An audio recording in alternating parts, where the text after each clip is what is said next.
Philippians chapter 2 is where we're going to be coming. I've been in a sermon series about unity. Everybody say unity. Unity.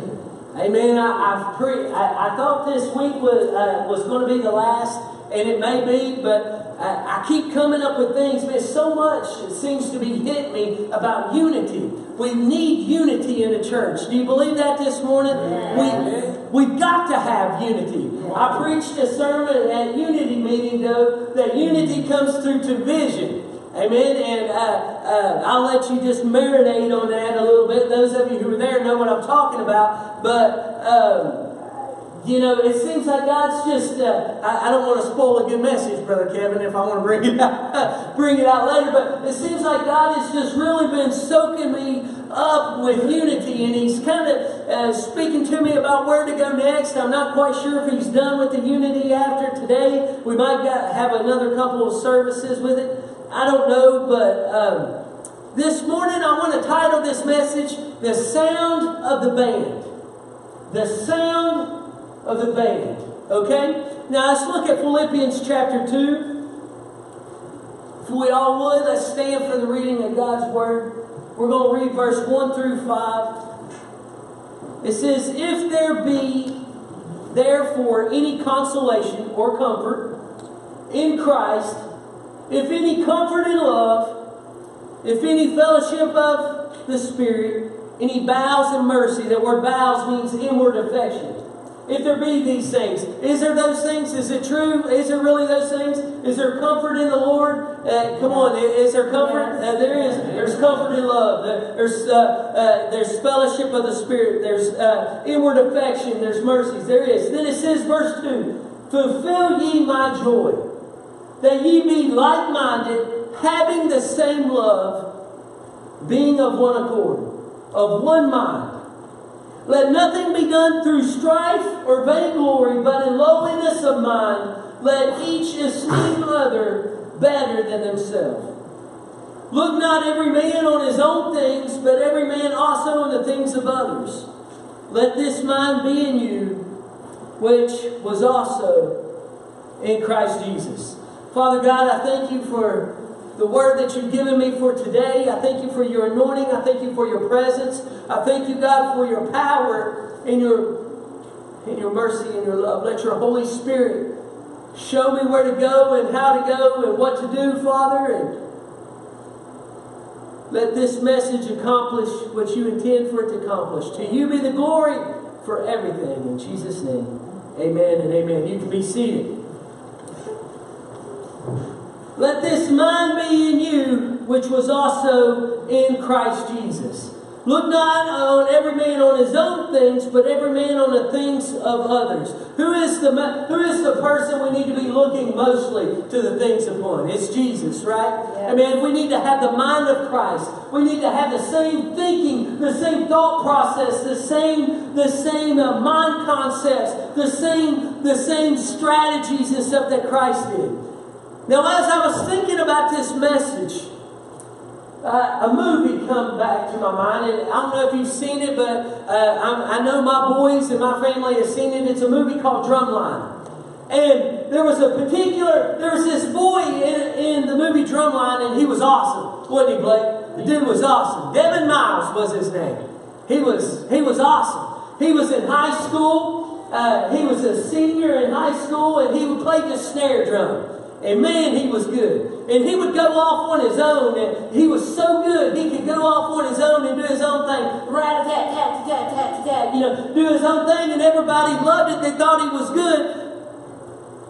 But he got a full-fledged scholarship to, where was it? A&M down in Alabama. Atlanta A&T. Got a full-fledged scholarship, but the thing is, he didn't tell him that he couldn't read music. that was one of the requirements to go to this college, was that you had to be able to read music. He didn't tell them that. He didn't tell them. He lied. He lied about it. And he ended up getting a full scholarship because he was good. He could he could watch what somebody played and play it back. He was that good. He had like a photographic memory or something. He was very, very good. He started out like top of the snares, like a P1. Some of them have to start as a P4 and they work their way up to a P1. He started out. He was that good. But the thing was, he was cocky.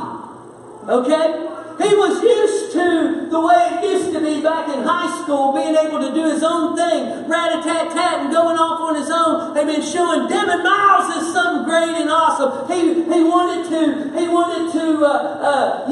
had the ability and had the skill, so he wanted to show it off and be out there in front, and everybody look at me and thought that his drum made it all better. But see, college was different than high school. Whole different ball game. It was a higher level, a higher skill, and then it was a different place in his life. And it didn't go over so well when he come in as a newbie and started rat-a-tat-tatting, doing his own thing, and you had a whole drum line that had been there for however long they had been there, and they didn't like it too well. So there was conflict. There was conflict. They found out that he couldn't read music and ended up kicking him off the drum line, making him go back and learn how to read music. And the point that I want to get to is the band director, Dr. Lee, met with the drum captain or whatever he was called that was over the drum section. Sean was his name, yes. And told him, he said, do you remember why I put you the drum section leader? And you know why that was? Because he liked the sound of the band better than the sound of his own drum. See, in the body of Christ, we are all skilled and talented in different ways. Brother Kevin's an awesome farmer. I'm not. Okay? I'm a preacher and a pastor. You guys may not be a preacher or pastor. Charity leads worship. You guys may not be able to lead worship, have the same skills, but we all, we've heard it talk about in unity that we're all many members, but we fit together as the body of Christ. Amen. We've got to get to the place to where we got to be the sound of the band. We got to like that better than our own drum. Because when we get to the place to where we're worrying about the sound of our own drum, we start getting preference driven. Come on. Amen? Preference driven. And listen, there is no place, for preference driven in the body of Christ.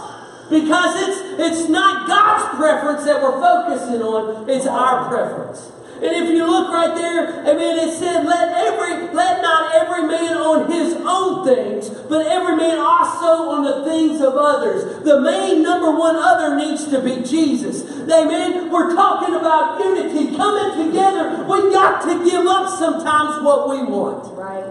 We got to come together. Amen. The sound of the band is more important than what Brad Tao can do. Because see, here's the thing. Brad Tao cannot do anything except Jesus Christ allowed him to. Right. Amen? Yeah. So when he's allowing me to do one, see, God's got the big, he can look at the big picture. See, I find out so many times in my life, I have not looked at the big picture. I have not thought about the big picture. I'm worried about what's happening to Brad, what's happening to me, at my job, I worry about what's going on with Brad, or maybe me and a few others in my group or whatever. When you've got managers and supervisors, they've got to look at the big picture. Jesus looks at the big picture. His ways are not our ways. He sees the big picture. He sees the sound of the band. Amen? Because see, Blake can tell you, you can have the best drummer in the world out there rat-a-tat-tatting and it still sound like poo. Amen? Because they're not blending and working together. And the same thing happens in the body of Christ. Amen. You can have the best preachers, the best Sunday school teachers, the best worship leaders, the best church members. But if they can't come together and work together, it's going to smell like it's going to stink. Amen. That's good. We've got to come together in unity. It's the sound of the band that's more important. It's the work of God that sees the big picture. It's kind of like what happens in our band, because we have some new freshmen that come in every year, and they aren't as well trained as other drummers, and so we're only as strong as our weakest link. Therefore, you can't have 3 snare drummers going out there playing the hardest thing in the world, and then the other 2 sitting there trying to learn how to hold the stick right. You've got to work together in order to be able to keep unity in the line. That's right. We're only as strong as our weakest link. There was another phrase in that movie. It says, when you're on the field, they don't hear you. They hear the band. See, when we're working for God, when it's all in all, you have Pat, we've heard of T.D. Jakes, we've heard of Joel Osteen, we've heard of all these pastors and preachers, we've heard of Billy Graham, definitely. But, it's the group, that makes the difference. We've got to learn to be unified. We've got to learn to come in unity, amen? This is where I'm at. What does it take to be unified? Well, what are the things that have to take place? Number 1, in the scripture it says we got to be in one accord. Everybody say one accord. One accord. That word accord, one accord or accord, it derives from a word that means of one soul. So first of all, part of the reason why Christians maybe cannot get along and be unified, maybe they ain't really saved in the first place. Amen? Listen, I believe that there are people, in churches, that's been to churches maybe for years, and they may not have ever had an actual conversion experience. Amen? There was a man, and it's a local guy. I'm not going to tell you who it was, but got saved a while back. It's been quite a while back, if I'm not mistaken. And my father, he would come to the revivals and sing in the revivals. And my father had told me, he's like, I thought the man was saved. But he wasn't. He wasn't saved. We have people among us. That's why we got to keep focusing. You must have a conversion experience. To be unified. We've got to be in one accord, one soul. Amen. When we accept Jesus and we truly let the Spirit of God operate through us, that unifies us. When there is contention and strife and stuff, something is wrong somewhere. And we all want to point the finger, that dude right there is wrong, or that lady right there is wrong. But I want you to look, when you're pointing the finger, if I point the finger at Miss Kate, look how many's pointing back his direction. There's 3 of them, and if you go like that, one of them is trying to get you to look towards God. Or make a gun. But see, when we accept Jesus, we become one soul. Amen? I'm not going to talk about myself in too bad of a way because I like myself. I'm not going to do myself harm, amen?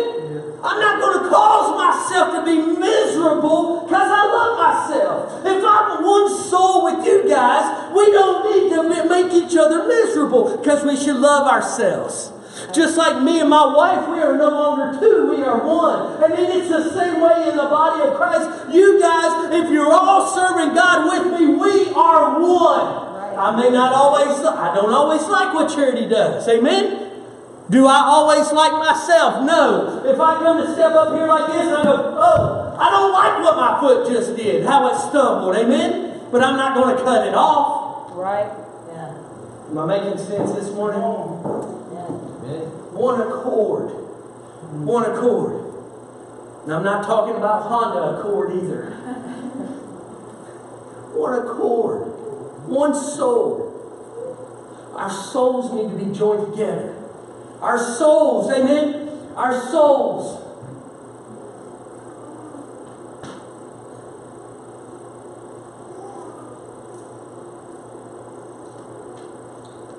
souls. What makes up our souls?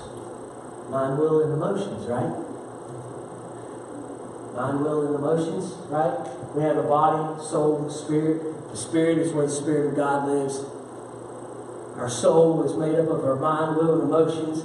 Well, if we're one soul, does that mean that we need to have the same mind, the same will, same emotions? The Lord just gave me that.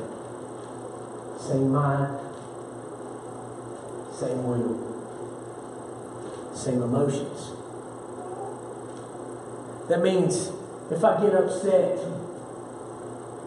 over my circumstances, the body of Christ needs to embrace me and be upset with me and help fight my battles.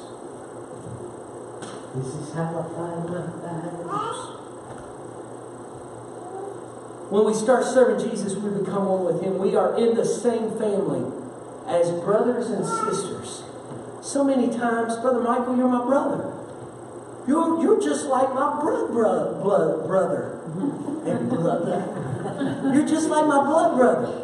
Okay? I got a blood brother that's about 9 years and something younger than me, and I love him to death. Amen? I don't see him a whole lot, but I love him. But we can get together. Here's the kind of relationship we have. We can get together after only seeing each other maybe once or twice a year, and we can get together and we'll start talking about video games or whatever. We'll start catching up, and it's just like we've always, we may catch up or whatever, but we have the relationship. We're comfortable with each other. We know who each other's character. He wants to beat me in video games. I believe that's his number one goal in life, is to be able to beat me as much as he can, probably because I beat him so many times. But we have that competitiveness, but we still love one another. Amen? And Brother Michael, we got to love one another just like you're my brother. Amen? If I don't see you for a year, amen, we need to get together and be just like we've always been there. See, me and my brother has built a relationship. Right. So many times in the work of God, God has told me, amen, and showed me it's based on relationship. When we're going to the JYC, we've got to build relationships with those kids. Amen. That's how we get them drunk. That's how we help them become one soul. We got to develop a relationship with them. Now listen, some of you people may not know how to associate or how to connect with young people. We've got to figure it out. Amen? Because it's based off a relationship, and you cannot build a good relationship by not talking. That's right. Amen?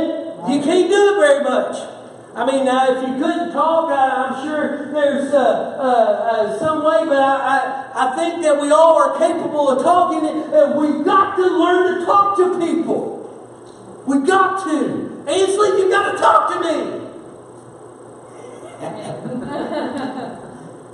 We've got to talk to one another. Richard, you got to talk to me. Marlene, you got to talk to me. Look at that smile. I love that smile. Amen. You got to talk. We've got to get to know. We've got to get. Relationship means we've got to get in each other's lives. Yeah. Uh-oh. Oh, but Pastor, I don't want you in my life. Maybe there's an issue with being one soul. If you don't want a fellow brother or sister in your life. My brother or sister comes over, I want the house clean. I want it to looking good. Even though we lived together for however many years, amen, and he's seen my dirty laundry, and I've picked on him and all that stuff, we still love one another. But when he comes over, I want the house to look pretty nice. Amen? But even if he didn't see my house looking nice, you know what? We're still brothers. We're still brothers. We're not ashamed of one another.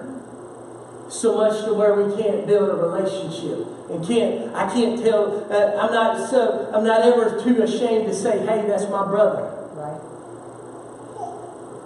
See, we don't want people meddling in our lives. Amen. We don't want people to come unannounced to our house and visit. We don't want people, amen, to get too close and too personal. But that's what God does. Amen. It is founded on relationships.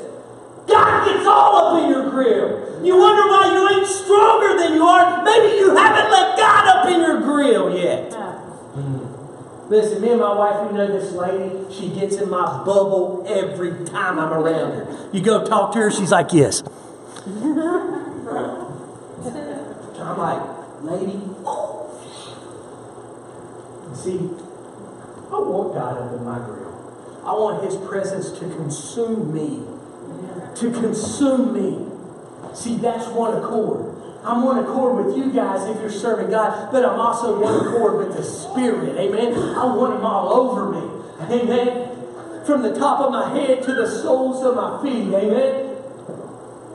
We've got to be in each other's grill. Need to be one machine. Number two, we got to have the same love. It's one thing to serve the same God. And listen, guys, growing with God is always, it's a journey.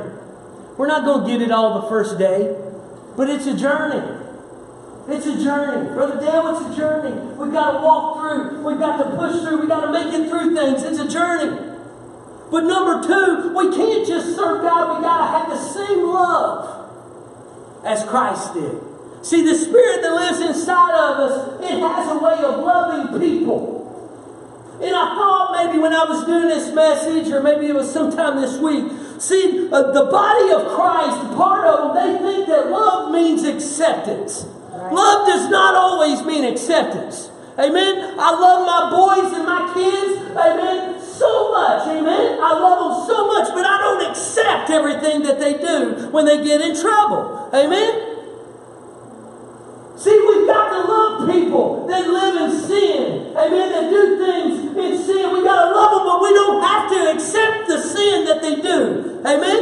I don't have to accept the fact that they are in sin. Amen. I can accept the fact that I believe that Jesus can bring them out of the sin and will bring them out. Through me, because I'm His hands and feet, and I'm going to show Him the same love that Jesus would show Him. Listen, Jesus, I joke around at work about, I was like, somebody will say something, I'll be like, start flipping tables. Jesus did it in the Bible. Amen. He did. He flipped tables. But He still loved the people. He didn't accept the sin. That's why He flipped it. They were making money. They were making money at the wrong place. I mean, with the wrong intentions. So Jesus, boom! Flip the tables.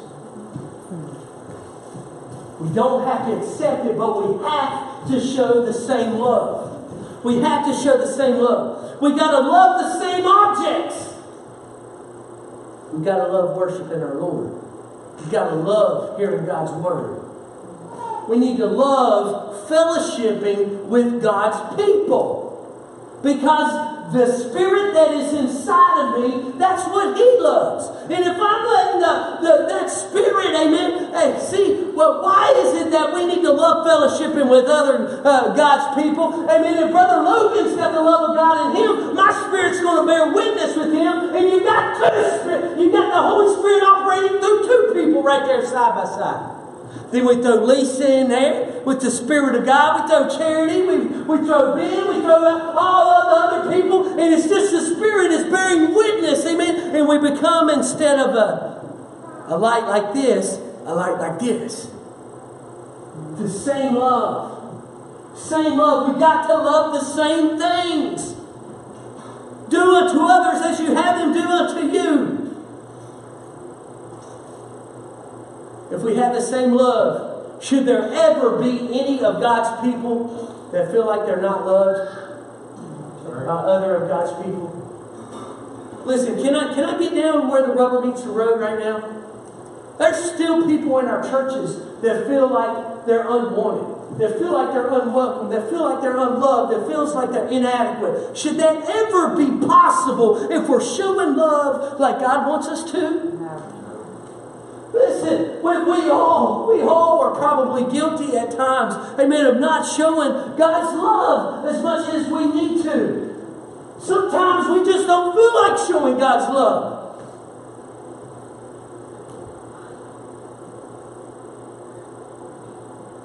Them high maintenance Christians.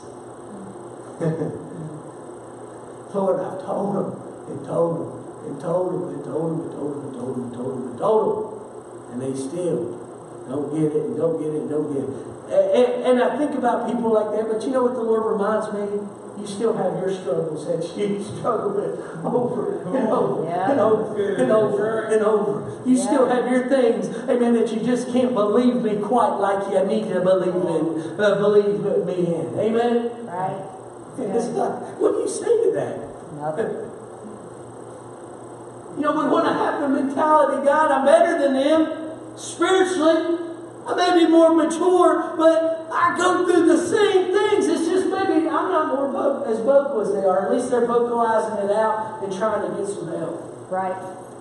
Same love. Brother Kevin, we got to love. Amen. Listen, those kids at the JYC, amen, they may be unruly. Oh, that when we had that class at the JYC, you know what? One of the things that spoke so strongly to me, they were talking about unruly kids, amen, and how what you do with them. You love them, amen.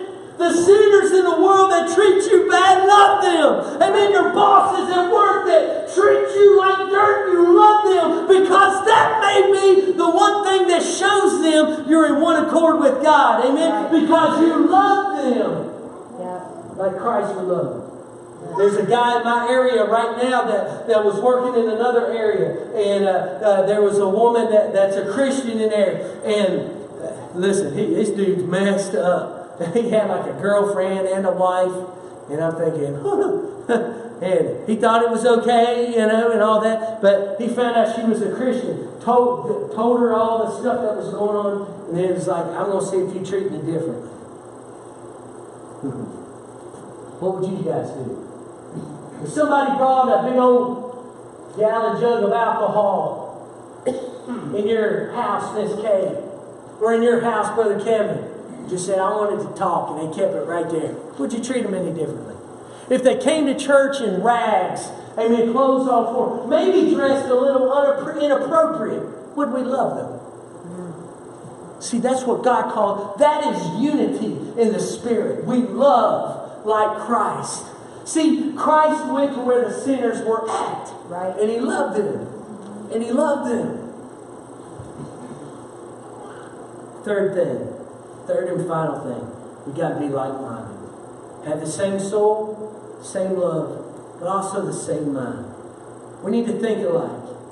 Now, I got a little video. It's not very long. Miss Carol, if you wouldn't mind, go ahead. I thought of this when I thought of being like-minded. Go ahead, Miss Carol. Okay, can I just say something crazy? I'm crazy. All my life has been a series of doors in my face, and then suddenly I bump into you. I'm simply sleeping, cause I've been searching my whole life to find my own place. And maybe it's the party talking, or the chocolate fun. But with you, I will find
I thought of that when I was thinking of this sermon. Did you notice the second line that says, we finish each other's instead of, I want to think sentences, but they say sandwiches.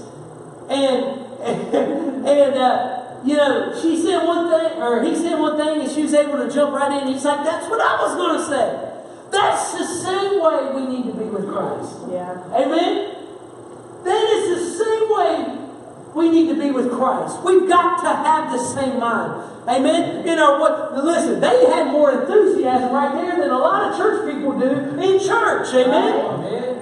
And yeah, it was a worldly song and it's fun, but amen, why can't we have fun in God's house? Amen. I don't think God wants us to be serious all the time. He wants us to show. It says, shout it to the Lord with a voice of triumph. Clap ye the hands. Amen. There's things that God wants us to do. Amen. We got to have the same mind as Him. We still struggle with the concept of worship, what it is to come in total surrender. That's what God wants, what Christ wants. And we struggle with that. We've got to have the same mind. Amen. If Jesus speaks, we got to know what He's going to say afterwards. And how does it come? Because we're so connected. One soul with the same love. And we've spent time together. Amen. The more I spend time with Charity, the more I know what she likes, what she don't like. She don't like it when I flip the recliner back on her. She don't like being tickled. She likes Dove chocolate. I know that because I spent time with her. I spent time with her. I know that. But see, we've got to be so in tune with God. We come in for services, amen? And I think sometimes we forget that we need to be in tune with God when we get here. I think sometimes the church people, they come and they think that they have a mindset of entertainment. Worship is a verb. Amen. It's an action verb. You got to get involved in it. Amen. Now, whether you lift your hands, whether you run the aisles and shout, or whatever, those may be different things. Amen. But, you may do those, but you need to be engaged in some way, shape, or form. That is what worship is. That is why we do it. That's why we are made. Amen. To give God worship, to give Him glory. Amen. To praise Him. Do you realize that's why we're made, is to give God glory? That's why He gave the Great Commission to spread the good news. It's to give Him glory. Not me, but Him. Amen. Not me beating on my drum. Amen. But Him, for the sound of the band, the things that He's doing. Him the glory. That's why we're made. How many of you, don't raise your hands, have gave God glory for anything today? Have you said, thank you, Lord, for anything? Have you lifted up a hand? You know what lifting up your hands represents? Surrender to God. Amen. You don't like it maybe when the pastor or the worship leader tells you to lift your hands. Amen. You think you don't have to do that. Amen. But it's a symbolic of surrender. If I have a clock that says stick them up, guess what? I'm going to stick them up. Right. Because I'm going to surrender because I don't want shot. Amen. We've got to surrender to God. We've got to. Amen? Or we're going to stay in the sin. See, some of us, we get satisfied. We don't want no more. But what we don't realize, the things that we think is wanting more is actually the very staple of what God just actually wants you to do. It ain't going to another level. It's actually what you're supposed to do all the time. It's worship Him. And listen, God is always going to be pushing you to move forward. If you're not moving forward, then you're falling behind. Oh, come on. Yeah. Because that's what God does. We've got to give Him glory. That's our whole purpose of existence, is to give God glory. And if we're not doing that, we're failing God and not living up to our purpose.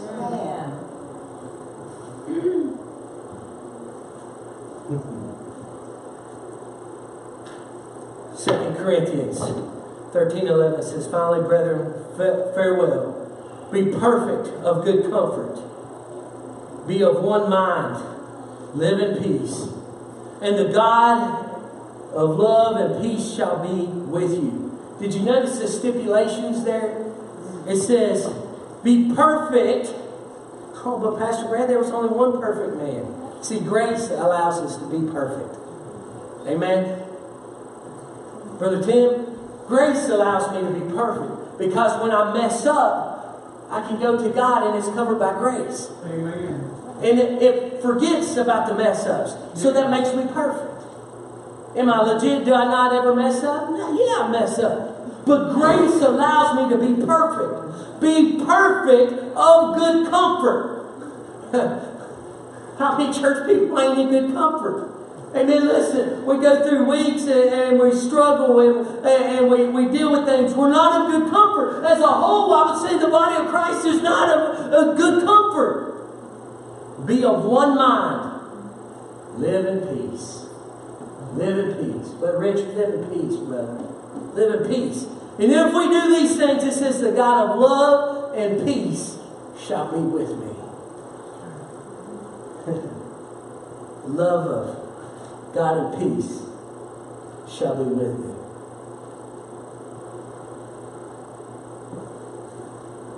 Here's the thing. You know, I told you that God always presses us to go further, and move higher. See, here's the thing, we may have failed in the past many, many times. We may have failed operating in unity. And since I've been preaching on this unity message, you know what, these messages, you know what the Lord has showed me? The Lord has spotted out times to where I may need to keep my mouth shut. Amen? I'll be able to say something and they'll be like, you might not ought to say that. And then I've got to judge whether it's God or just my own crazy thinking.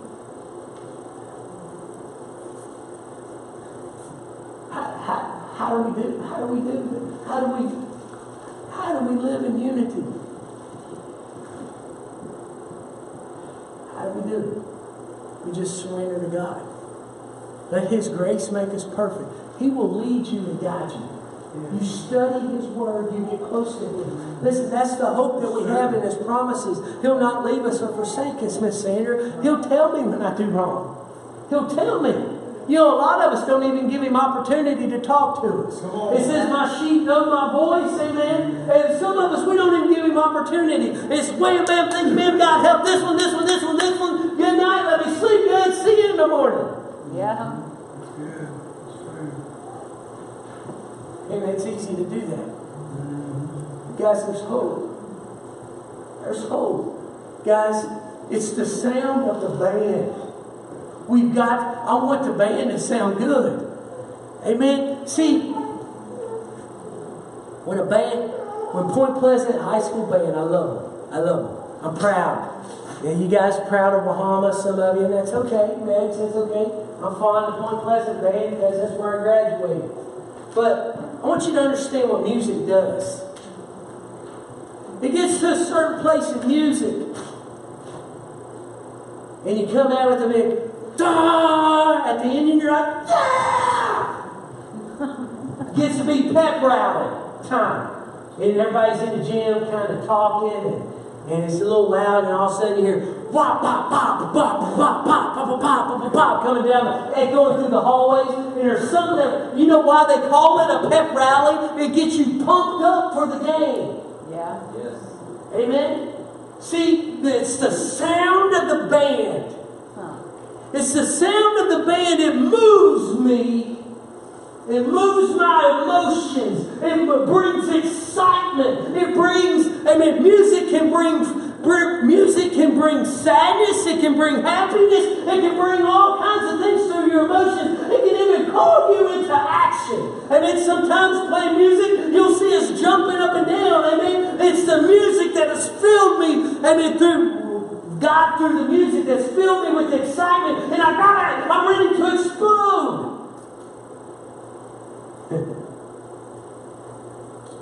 The church has got to get to the place to where they're listening to the sound of the band. Listening for the sound of the band. Listening for the move of God. listening for what God is saying, what He is doing. Amen. Every day in our life, we need to be ready and attentive, hearing, trying to hear what God is saying and doing. And when we come together, it's going to be a sweet sound.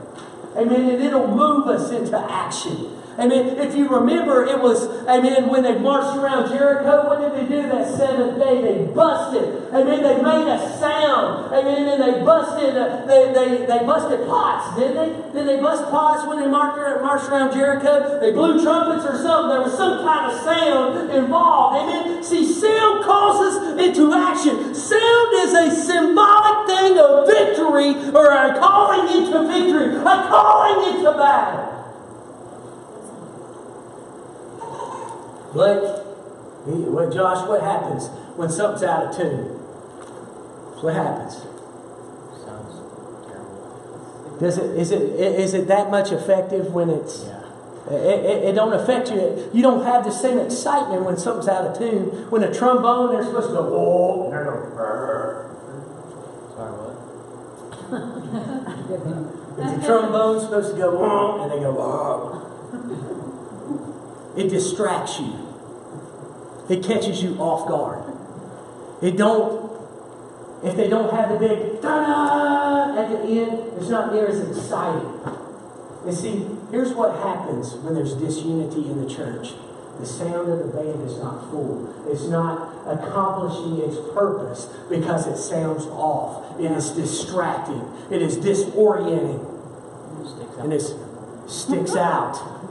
That's a good point. Thank you, Lord. Because what happens in church when there's bad, negative, disunified stuff that happens, people jump on board and it sticks out.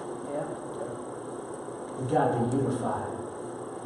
Worry about the sound of the band, not the beat of your drum. Let God direct your band just as He sees fit.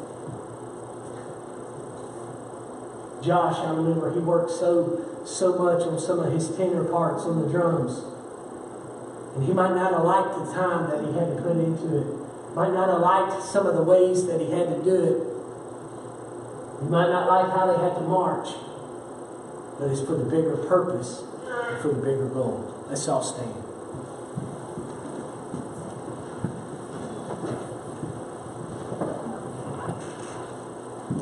This morning I want to ask you, I want you to be real with yourself. Okay? See, one thing about God's Word is we've got to apply it. For it to make a difference in our lives, we've got to apply it. We've got to apply it. Logan, we've got to apply it. If we don't apply it to ourselves, then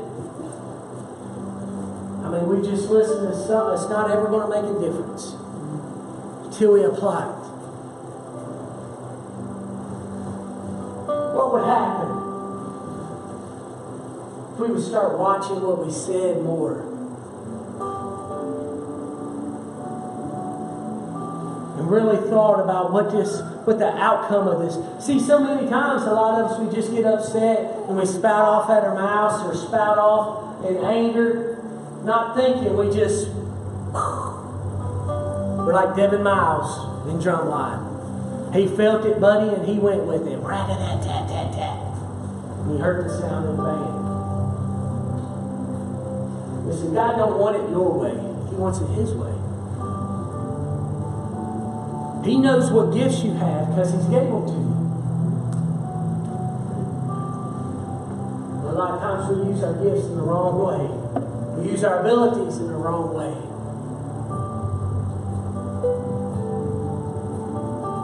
It says something in the Word about our tongue, being evil. It's kind of reminds me of Facebook. Facebook can be evil too, but it can be used for good. My tongue can be used for a lot of good.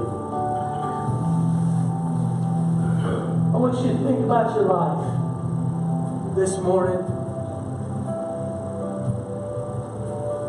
I want you to think about the overall sound of the band in your world, in your life, including the church, including your workplace.